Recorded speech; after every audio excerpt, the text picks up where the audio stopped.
Gotcha. Now we know who's really running Australia. Fight back. And breakthroughs in the fight to save essential services coming up on today's show.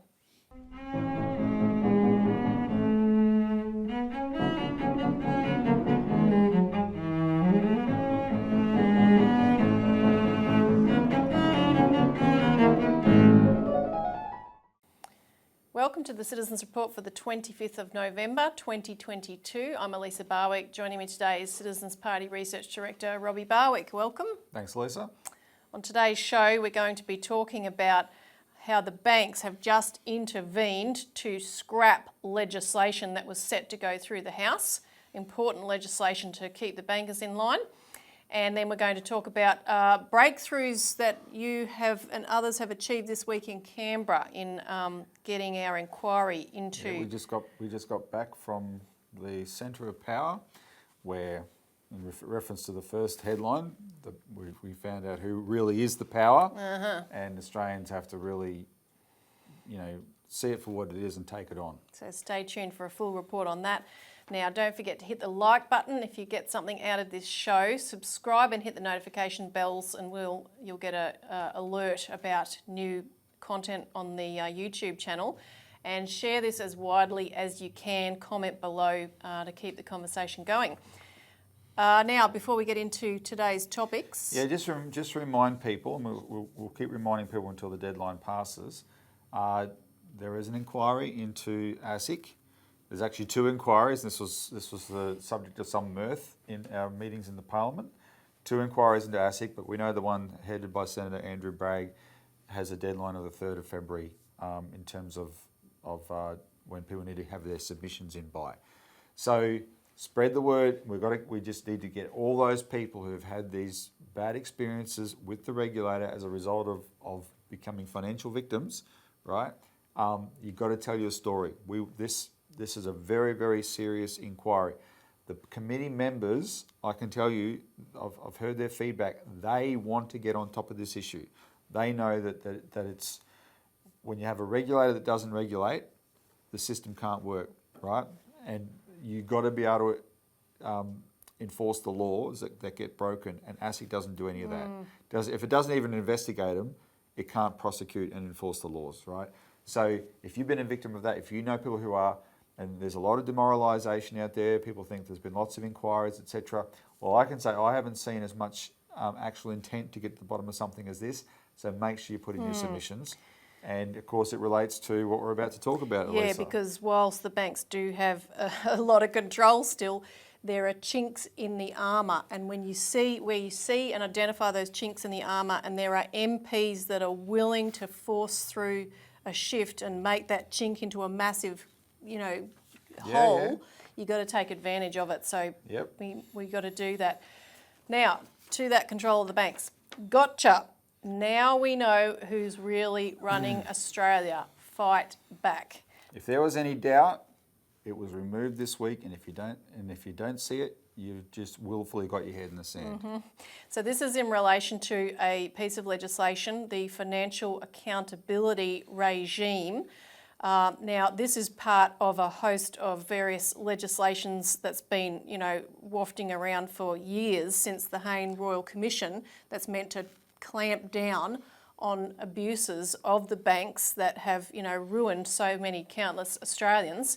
And in regard to this particular piece of legislation, the Greens had put up an amendment to include over $1 million, like $1.1 million fines on bank CEOs in particular. So not just the bank as a whole, which they can easily pay out and move on, but the actual bank CEOs would be liable for those fines. So the current status is bankers are criminally liable if they personally steal money from the bank, or if they conspire with other people to personally steal money, do something. If they breach the criminal laws, they're criminally liable. But what came out repeatedly at the Royal Commission was the type of offence where things like fees for no service or charging dead people. Bank executives knew what they were doing, right? Now, they're not personally making the money for it, put it in their pocket. That's going to the bank's bottom line. But that bottom line then fattens their profit, their bonus, right?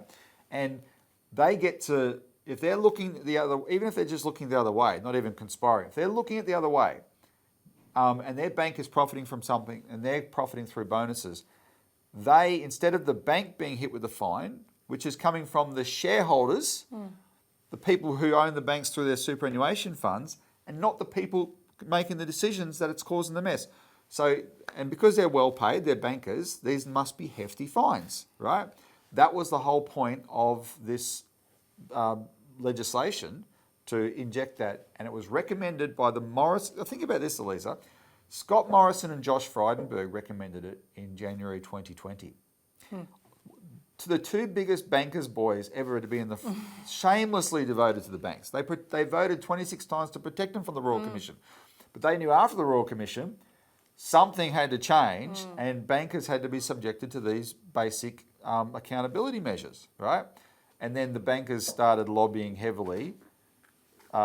The current financial services minister, when he was in opposition, Stephen Jones, he supported the measures. Everyone supported these measures until the bank lobby got involved. And it came to a head this week in a remarkable way. So just to set the stage for what happened, so in order to get through a bunch of different pieces of legislation, which is, a usual way they get a bunch of things through all in one go, but the Labor Party needed the Greens support to do that. And in order to get the Greens support, the Greens said, we want this amendment in that financial accountability regime bill. We want these $1 million fines for bank execs. There's a lot of horse trading in Parliament, right? And we're going to say good things about the Greens now. So I want to preface it and balance it a bit and say something bad about them as an example of horse trading as well. Because Senator Gerard Rennick and a few other senators like Matt Canavan put up a resolution called the Order for Production of Documents to demand that the government's contract with Pfizer be made public, because Pfizer's made a stack of money out of Australia with the vaccine mandates, right? And I think that if any private company does these privileged contracts with the government that they make a lot of money from, they lose any right to commercial in confidence. Public, right? They should be public, full transparency. So Gerard Rennick and a few others put that up. It lost by one vote because the Greens sided with Labor against it, which means the Liberals who signed the contract actually supported the resolution, the order, but the Greens sided with Labor on that. And that's inexplicable why the Greens would do that, because the Greens know that corporate transparency is very important. It was a very, very bad thing they did. And I'm not an insider, right? I can only assume it was a result of horse trading. They did something in exchange for that. So that's what happens with horse trading in politics. In this particular case, so that's bad Greens. This particular case, it was the Greens who were doing the right thing. It was the Greens who made this. You want this? Yeah. You have to put in civil penalties for bankers. And they got a deal. Yeah, so the Labor Party said, okay, we need your vote on X number of other things, we'll give you that. And there was a deal that was done, or so the Greens and everyone thought. Well, hang on, can I read the headline out on that? The night, the Wednesday night, this was the headline in the Sydney Morning Herald. Yeah, after the deal was done. Yeah, November 23rd, $1 million fines for dodgy bankers. Okay, yep. Banking execs will face fines of up to $1.1 million for failing to take reasonable steps to prevent systemic misconduct in a significant strengthening of the laws introduced in the wake of the Hayne Royal Commission. And that was reported as a done thing on the Wednesday night. So yesterday, there was a slight change of tone, and the Australian Financial Review reported, have you got the headline there? Well, I'll do the Sydney Morning Herald one first. Same reporter, Yeah. 24 hours later. So Rachel Clune will put these headlines up on the screen. $1 million fines dumped after bankers raised legitimate concerns. That was quick. And then the Sydney Morning Herald one, the Fin Review one. Yeah. Let me just find that. And this is a quote from the AFR after we... Yeah, banks, this is a good headline. I'm glad, Banks force Labor rethink on $1 million executive fines. And this is the bankers' newspaper, the Fin Review. They couldn't disguise how blatantly the banks flex their muscles in this case. Banks force Labor rethink on Yeah. $1 million executive Well, fines. this is a quote. Banks have forced the Albanese government to put off the vote on a bill to lift accountability in financial services, with Labor now rethinking a last-minute deal with the Greens that would have added $1 million fines for law-breaking financial service executives. It went on to report that Stephen Jones had calls from the Australian Banking Association Chief Executive Anna Bligh, and from other reports, we know that the CEOs of the big banks Yep. had put calls in as well. Anna Bligh being a former Labor Party politician herself. And the AFR went on to say that the banks said that the deal that Labor had made was a big surprise to them because there were promises that Labor would not shock big business with surprises of any kind. And it says that some lenders were concerned that fines could make it more difficult to hire senior executives and may increase risk aversion, with banks still finding their feet after the Hayne Royal Commission as individual executives seek to avoid running foul of the tougher laws. I mean, just you gotta, if you're watching this, take to heart what this means. These bankers are so arrogant in their status, their privileged status above the law, protected by outfits like ASIC. They're so confident in their status, their privileged status, that they're happily saying there, we put a premium on recruiting executives who will break the law because they make us the most money, and you're going to make that hard with this kind of law. They don't care that they show how shamelessly dishonest they are. They don't care about that, right? I mean, it's good it's in the Fin Review, but they kind of report it as a fatalistically. This is just the reality, right? Everyone should be saying, what? Bank executive, the banks are in this paper saying, we get to break the law, stuff you, get out of our face. That's what they're saying. When are we going to wake up and do something about this? While they're subsidised by the taxpayer to the tune of, what did Martin North's report say? Well, we played the video last week or the week before of Senator Jared Rennick at Estimates, getting the banks to, the Reserve Bank to acknowledge that it's lent $180 billion or something to the banks at 0.1% and 0.25%, and those banks, they're getting a lot more money if they invest in they lend it out at commercial rates of 5 or 6%. But even if they don't do that, they park it back with the Reserve Bank at 3%. The Reserve Bank is charging them 0.1 and then paying them 3%. That is free money. And on the amount of money we're talking about, $180 billion plus dollars, Martin North has calculated, it's $6 billion pure profit to the bottom line of the bank shared between them. $6 billion pure profit. Per year. $6 billion pure profit per year. Just a total gift from the Australian people to these banks. Take this, we don't expect anything in return. No, nothing. And on top of that... Don't have to keep your bank branches open, which are losing you money. Look, Elisa, there's 4 companies in Australia. Think about the privileged status of the banks here. There's 4 companies in Australia which are not allowed to go bankrupt. CBA, NAB, Westpac and ANZ. They are not allowed to go bankrupt. They are too big to fail. The government will prop them. The whole world knows the Australian government will prop them up. So they already have that status. They get the free money we just talked about given to them, right? They are above the law when it comes to fines, and they get to dictate the laws, as what happened this week. Anna Bligh calls them up, says you're not going to pass that. Yeah, because of course they're at the same time funding the major parties, as we've also spoken about in recent shows. I'll tell you what's happened. If anyone has ever seen the great movie, Christmas movie, It's a Wonderful Life, old black and white movie, what's happened is George Bailey has died. We are in the second half of that movie where the angel shows George Bailey what Bedford Falls would have looked like if he didn't exist. And Mr. Potter, the banker, runs the town and owns the town. That's Australia 2022, and it's been that for progressively for 40 plus years. Watch it at Christmas. So Assistant Treasurer Stephen Jones was cited. He had a quote that the AFR ran. He said, "We will be consulting broadly about what we need to do to resolve the outstanding Hayne matters, including this financial accountability regime legislation that they've just taken off the books, and compensation scheme of last resort. The Greens have made it clear they won't support the bill without those amendments in relation to the financial accountability regime, so we'll just pull the bill. So they're going to consult, which means, we better check with the banks. We were a bit hasty here. And what will happen? What will happen is the consultation process will drag out into next year because it's supposed to pass. There's one more week sitting in Parliament. They won't get up next week. And then through that consultation process, they'll eventually they're thinking, well, if we're not going to get the Greens vote, we'll get the Liberals vote, right? Because they are also owned by the banks, and we'll get this through that way. Now, Senator Nick McKim from the Greens called this breaking of the deal, which he said we shook on, a disgraceful move. He said the minister has clearly cracked under pressure from the big banks.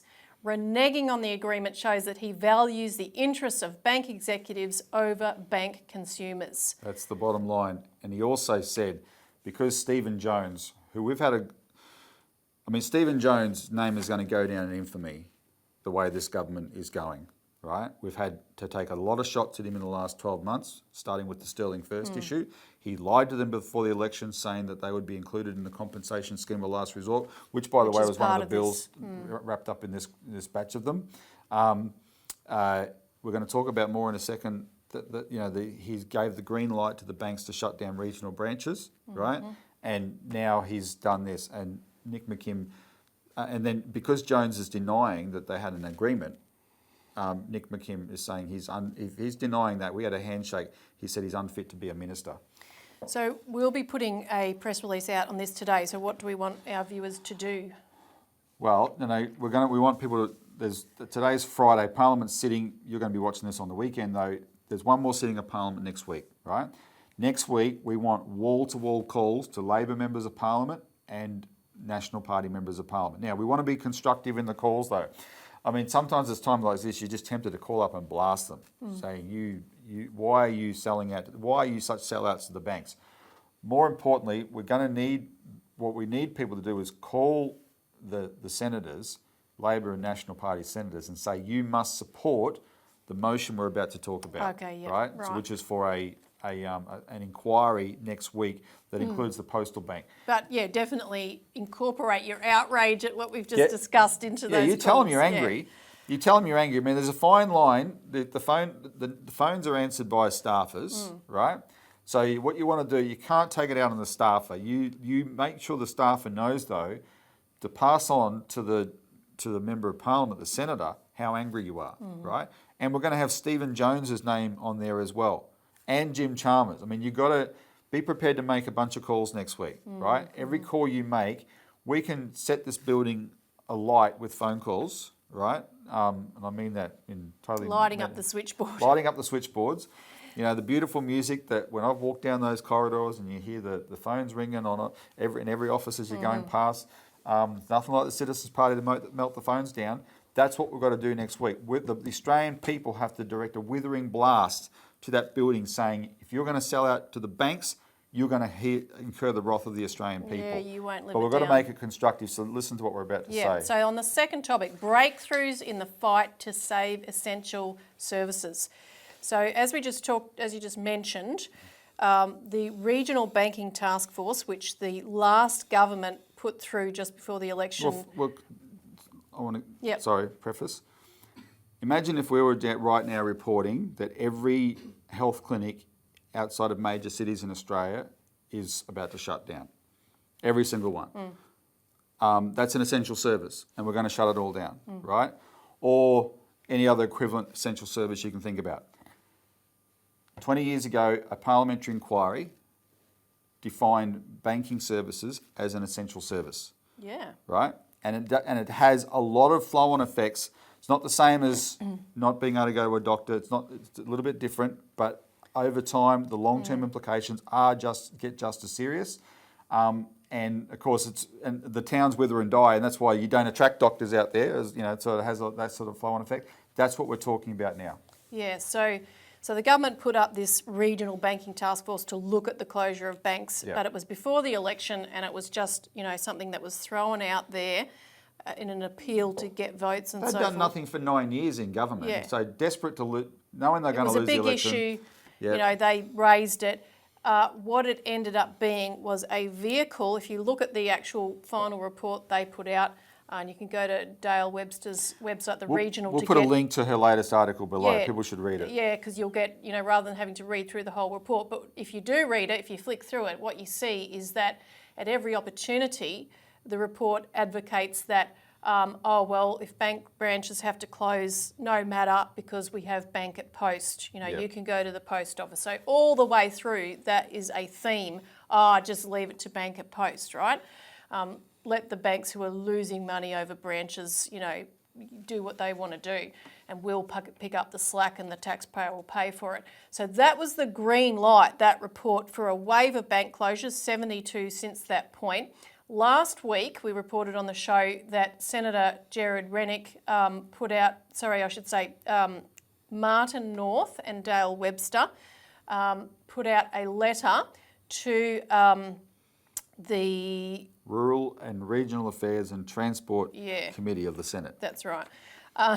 So they were demanding a real inquiry, what the Regional Banking Task Force should have done, and then we sent a letter in response, you know, supporting that. We're going to get there will be other agencies that will do the same thing. So there's a big push to have a serious inquiry to look at these bank closures. And just before we go into that and the reactions to and building support to that you found in Canberra, I wanted to also mention that this is where Senator Jared Rennick comes in. He put out a statement in Parliament. He made a statement in Parliament this week on one of those bank closures in particular, which is the case of Coober Pedy, which we've talked about before on the show. And this is a blatant example of the damage it does to rural areas, because this is Westpac Bank is shutting its last branch in February. The last bank in town, people have to go 500 kilometres or so to get to the nearest actual bank branch. And so let's just listen to the statement that he made from Parliament this week. Senator Rennick. It is an issue of national concern that the major banks are abandoning communities across Australia at an accelerating rate, announcing the closure of 72 branches in regional communities in just the last 6 weeks. Branch closures strangle communities economically, socially and mentally. One of those is Westpac's branch in Coober Pedy, the last bank in town, which Westpac is closing in February 2023. This is a major blow to the local economy, which is based on opals and tourism and is heavily dependent on the Westpac branch for cash. There is no alternative to cash in regional Australia, especially remote towns like Coober Pedy. The next closest bank is in Port Augusta, 540 kilometres away. Westpac is telling local businesses that require cash withdrawals to use bank post at the local licensed post office. Except the problem with this is that it isn't equipped to handle large volumes of cash. It doesn't have the same security, and the bank's restrictions on cash withdrawals through bank post restrict local commerce. Westpac didn't even inform the post office directly that it's leaving. Westpac and the other banks enjoy enormous public financial support. They should repay that support by maintaining banking services in the communities, in the regional communities. It's bad enough that maternity wards and many other essential services have been closing in regional Australia. Now regional towns are losing their banking services. This is why we need a government-owned postal bank to provide banking and insurance services to regional centres and small businesses. A postal bank can act as a bulwark against the cartel-like behaviour of the big banks. Thank you.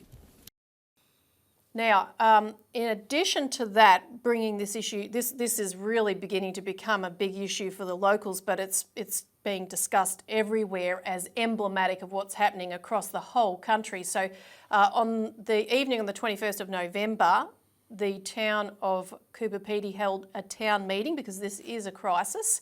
Martin North actually participated in that by Zoom, and you can see a video of his account of that. That was really important. A video on our postal bank was also shown at that event, which was the one that goes through the 7 benefits of having a postal bank, which was received very, very well. There was coverage in the Adelaide Advertiser on the 23rd of November of this, being a very serious issue. We'll put that up on the screen. And you did a radio interview on ABC Radio, regional radio too, on the same day, the 23rd of November. Because what they were interested in, Elisa, is that the electorate of Grey, which is one of these very massive electorates in Australia, the biggest, it's most of the state of South Australia.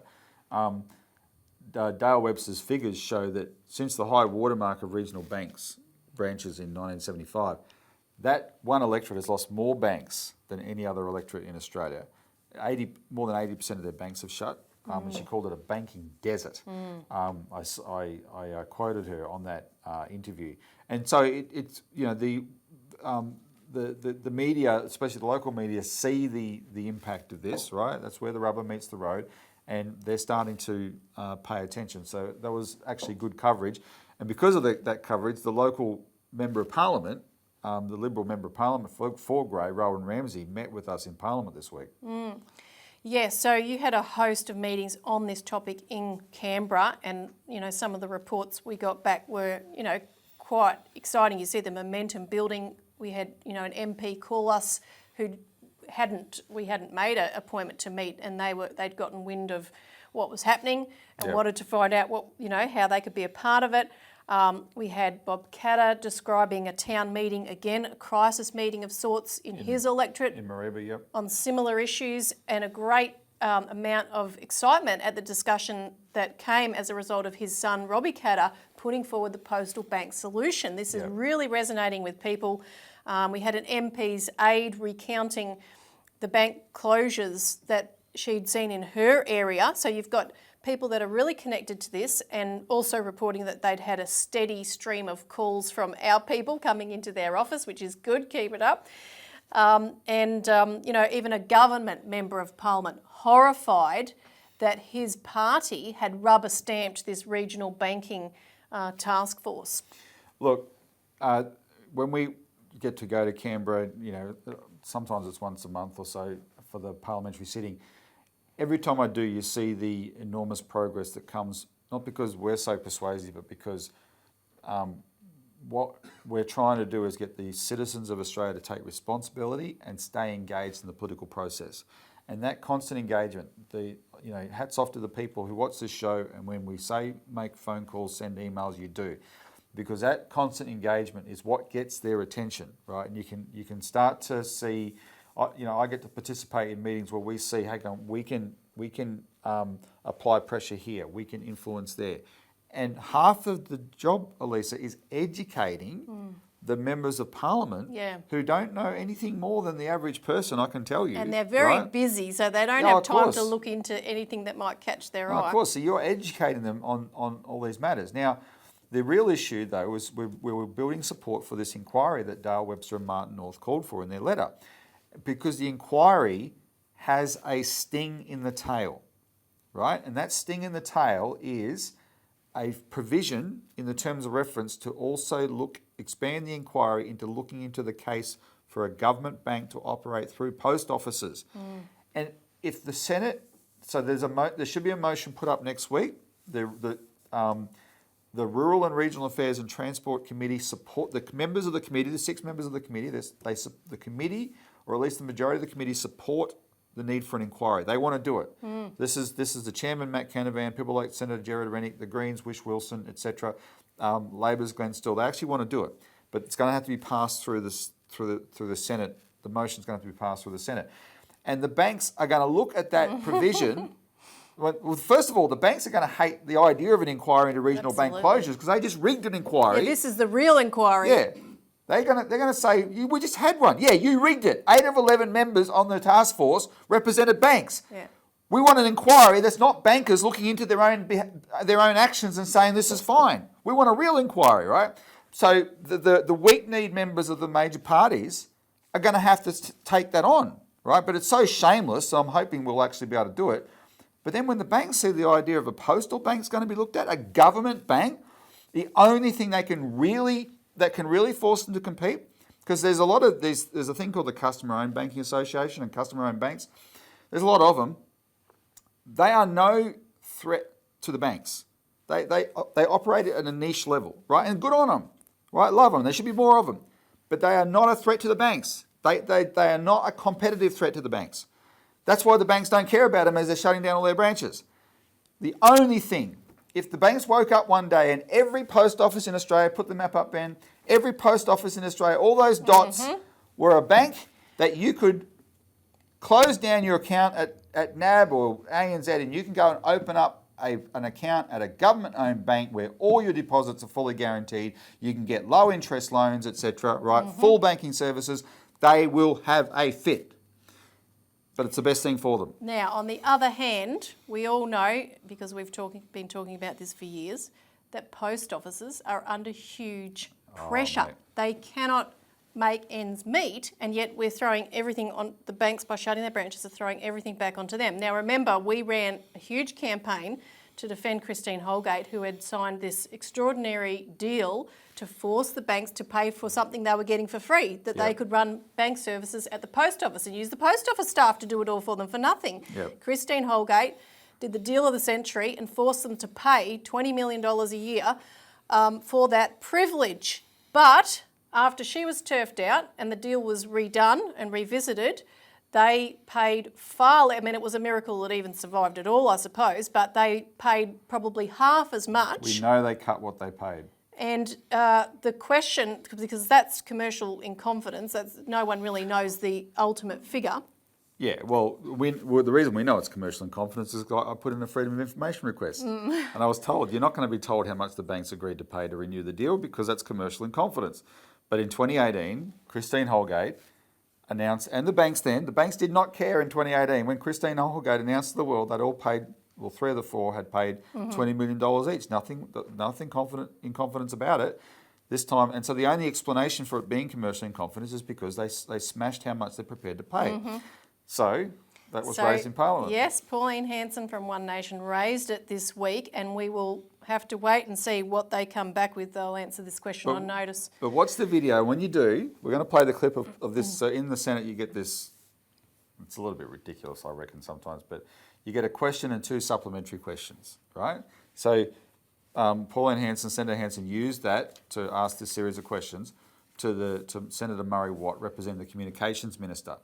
Now, he's not the Communications Minister, that's Michelle Rowland, she's in the lower house, but he represents her. She's the Minister responsible for Australia Post, right? That's why Senator Hanson asked her, Murray Watt the question. But right next to Murray Watt was Senator Katie Gallagher, who's the Finance Minister, who is also responsible for Australia Post because she's what they call one of the 2 shareholder ministers in Australia Post, right? It's the Communications Minister and Katie Gallagher, the Finance Minister. So watch Katie Gallagher, the straight blonde-haired woman, the Finance Minister, watch her reaction when when Pauline Hanson starts to ask the question and gets specific. Just watch that, because it's clearly a reaction that I looked at it and thinking, I'm not sure she knew about what Pauline Hanson's raising here. Now, play the clip.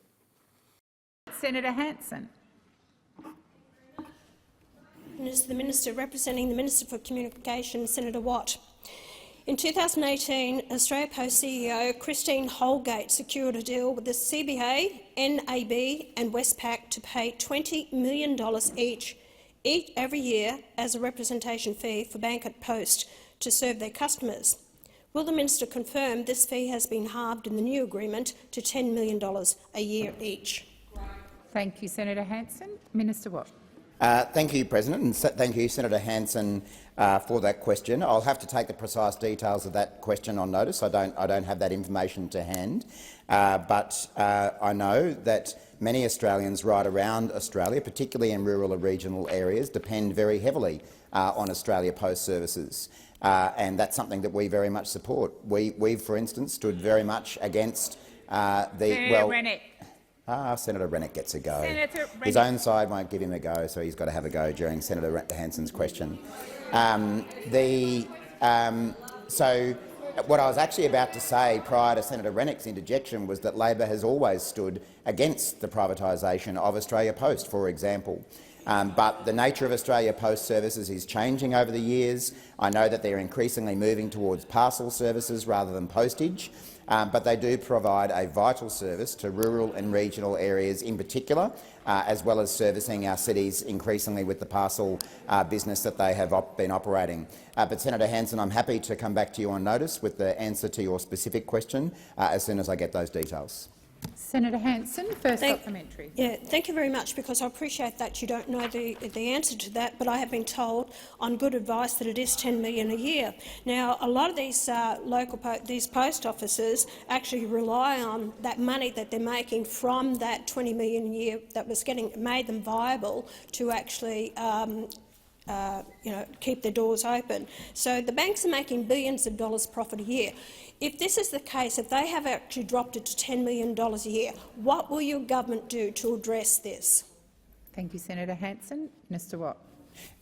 Thank you again, Senator Hanson. Obviously, a number of these types of matters are ultimately decisions for the Board of Australia Post rather than the government of the day, because it does have a degree of independence. However, we are concerned about the number of outlets that are available, particularly in rural and regional areas, and I know this is an issue that you've taken up in the past Senator Hanson. Currently, Australia Post, for instance, has about 4,300 retail outlets across the country, and it has a legislated requirement to maintain at least 4,000 retail outlets. And as I was saying, I recognise, and I think everyone in our government recognises, that these post offices play a key role in communities around Australia. And as I've already reflected, this is particularly true in regional Australia, where often you find that it's the Australia Post outlets that also serve as the banks and a range of even of government services as well. So I know that these are issues. Senator Watt, your time has expired. Senator Hanson, second supplementary. Thank you very much. I don't know if you're aware of this, but since the beginning of 2021, more than 200 branches of the Big Four banks have closed or have been announced they are closing, mostly in regional areas, with customers shunned to bank at post outlets. What is your government going to do to counteract bank closures and lack of staffing happening across the country, mainly in rural and regional areas? So is the government actually going to start addressing this and pull the banks into line that they must provide the service that's necessary to Australians? Your time has expired. Minister Watt. Thanks, President, and thanks, Senator Hanson. I think we're probably straying outside the responsibilities I have as a representing minister, let alone as the minister. So, but I'll do my best to answer the question. Again, I am definitely concerned about the decreasing number of branches that we see in retail banks across country areas in Australia, and I guess I particularly now see that through my role as the Agriculture Minister.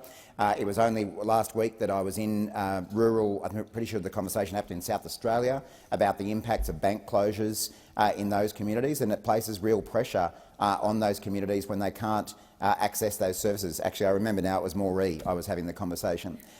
So it is a problem. I think banks do have a community obligation to provide services to their customers, and as we see those banks withdraw, that does also put more pressure on Australia Post outlets, and that's, I know, what the fundamental point you're trying to make, but I'll come back to you with some more answers.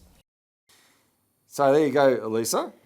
They don't know. I mean, Murray. So what we have now is the Senator Murray Watt will take the questions on notice, and that means they have to provide written answers to Pauline Hanson, right? Yeah. So that's good, and they will either tell the real figure, or they will say it's commercial in confidence. And then if they do, Senator Hanson will hopefully go back and make the point about why wasn't it commercial in confidence in 2018 then. But then we have to see. I'm just dying to see what I can't interpret it. But Senator Gallagher reacted like she did for a reason, right? Because this is a scandal. You know, the worst part?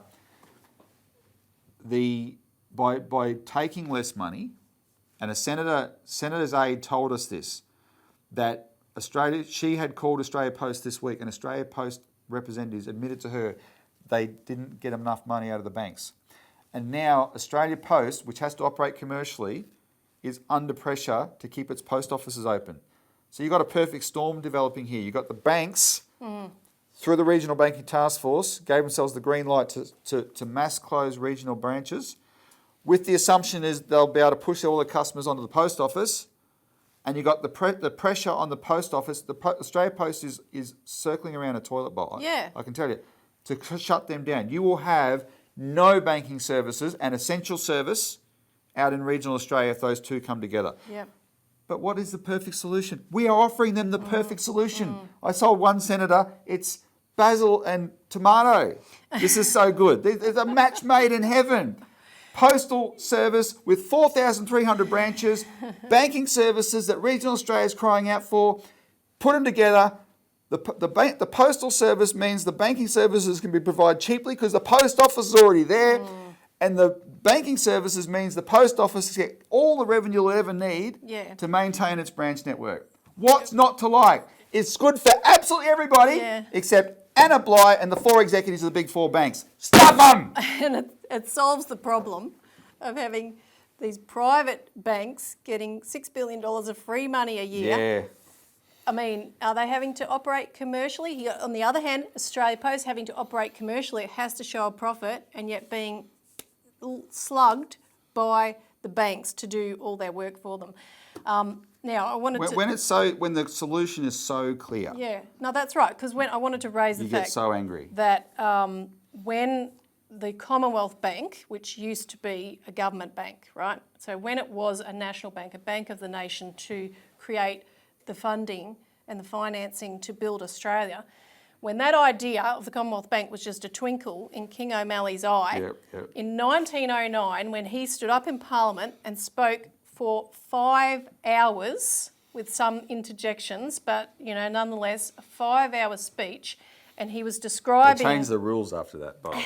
They had to. He was describing, and it's an amazing speech. We'll put a link to it because people might be interested in going and having a look and scanning through. But if you don't want to, it's not going to take you 5 hours to read it, but it'll take you a couple. So if you don't want to read it all, you can contact us for a copy of our alert service. You can subscribe to it. We've been summarising it in the last couple of issues. So he was describing, though, the system of private financial control over Australia. I mean, he goes into great detail about the burden that allowing private banks to control interest rates creates on producers in this country, the exact impacts that it had. But then he starts to talk about regional areas and small towns. He says, no one will deny that the managers of the banks can make or break a town. Honourable members must recollect how, during the crisis of 1893, small communities were made to suffer by the closing of banks. At the present time, a few men in the great cities could earmark every pound they lend and have telegrams sent to the country banks saying, stop discounting for a few days, when the producers and traders of Australia would be crippled. They would be told by the bank managers when they had obligations to meet that money was tight, although there might be more money within the control of the banks than ever before in their history. And he went on to say that the Commonwealth is big enough and strong enough to loan money to producers and business people in times of stringency, with the certainty of averting loss from itself instead of bringing loss on itself. So it would make the country stronger in the end. And he described the alternative system that will put us beyond the possibility of going as beggars to the shareholders of this private banking corporations which controlled the whole box and dice. And further, he described the air of calm serenity that would come with the certainty of producers knowing that they could invest, arrange for overdrafts, and not suddenly be left in the lurch, that businesses and enterprises could function adequately. And he described that his Commonwealth National Postal Banking System, which would be based in the postal banks, would allow wealth, instead of accumulating in the hands of the few, to be distributed among producers. He said agriculture, manufactures, inventions, sciences and the arts will flourish in every part of the nation. Those who are now non-producers will naturally become producers. Products will be owned by those who perform the labour, because the standard of distribution will nearly conform to the natural rights of humanity. Yep, that's the visionary who gave us the Commonwealth Bank. We had it from July 1st, 1912 to mid-1996, 84 years. That's the norm, where we've been in a 24-year twilight zone. Aberration. Right? Private banking apocalypse. and it's gutted this country, absolutely gutted it, and we need to go. And go the back to that Labor kind of Party, thinking. this is a Labor MP, Chifley, Curtin, countless examples we've talked about on the show. They have to be held to this standard. Well, I want to end with a public safety warning, Elisa. And this is, no one else is going to announce it. The ABC's, you're not going to hear it. But if you're in Bathurst, in New South Wales, and you feel a rumbling in the ground, an earthquake, that is Ben Chifley rolling over in his grave today. That's what you're feeling, right? So hang on to something. You're going to feel it, because that's what's happening. One of our greatest prime ministers, who stared the banks down on behalf of the people of Australia, defined what Labor took on, defined the Labor attitude with the banks, is rolling over in his grave today because these weasels. Well, there's never bent the knee. been, and we've documented this exhaustively, there's never been more foreign interventions into Australia than since King O'Malley made that speech and brought that bank to reality. The interventions of, elite financial banking groupings into this country were phenomenal. So the fight that we brought to Parliament this week, that numerous senators and others are bringing up, and that if this inquiry gets up next week, is going to raise, we are bringing the fight to the level that it needs to be to transform this country for the future. Yep. So that's about it for this week. So look for our media release. It'll be at a link below. Monday morning, hit the phones, send emails to the people we identify, especially all the Labor Party and National Party senators in your state. Yep. And contact us for more information. Thanks for tuning in. Thanks, Robbie. Thanks, Elisa. See you again next week.